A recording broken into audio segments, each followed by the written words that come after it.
নমস্কাৰ আজি আকৌ এটা আপোনালোকলৈ নতুন ভিডিঅ' লৈ আহিছোঁ আৰু আমি এনেকৈ জুই পুৱাই আছিলোঁ জুই পুৱাই থাকোঁতে মানুহজনে ক'লে যে মাংসকণ ময়ে বনাওঁ আৰু ইফালে এয়া কেৰাহী তুলি দিলোঁ তুলি দিয়াৰ লগতে তেল দি দিলোঁ কেৰাহীত তেল গৰম হোৱাৰ পিছতে এয়া তেজপাত দি দিছোঁ আৰু তেজপাত দিয়াৰ পিছতে আৰু ইয়াত এয়া পিঁয়াজ দি দিছোঁ আৰু আমি আজি এয়া এটা পিঁয়াজৰেই মাংস হ'ব কিন্তু কিছুমানে কয় বোলে এটা পিঁয়াজে বোলে মাংস নহয় চাওকচোন কেনেকৈনো এটা পিঁয়াজে মাংস নহয় আৰু খাবলৈ যে বহুত বেছি ধুনীয়া হয়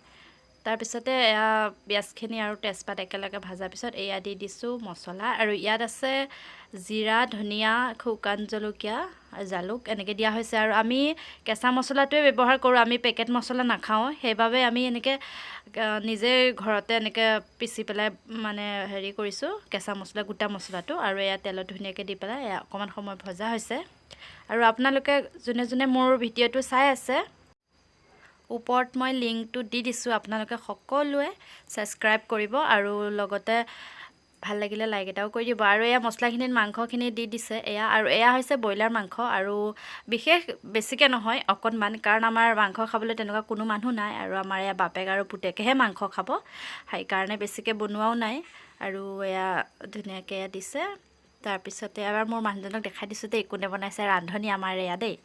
আৰু মই যিহেতু নাখাওঁ মই মাংস নবনাওঁ এয়া মানুহজনে বনাইছে এয়া ধুনীয়াকৈ এয়া ভাজিছে ভজাৰ পিছতে ইয়াত বোলে এটা বিলাহী দি দিব আৰু বিলাহীটো দিলে বোলে বেছি সোৱাদ হয় আৰু এয়া এটা ইয়াত ধুনীয়াকৈ সৰু সৰুকৈ বিলাহী এটা কাটি দিছে এয়া আৰু এয়া দেখিছেনে টেষ্টি গৰম গৰম মাংস হৈ গৈছে এয়া খাবলৈও বহুত ধুনীয়া হয় আৰু মই নাখাওঁ মই নাজানো মানুহজনে কৈছে এনেকৈ বনালে খাবলৈ ভাল হয় আৰু এয়া ৰুটিৰ লগত খোৱা হ'ব এয়া আৰু আমাৰ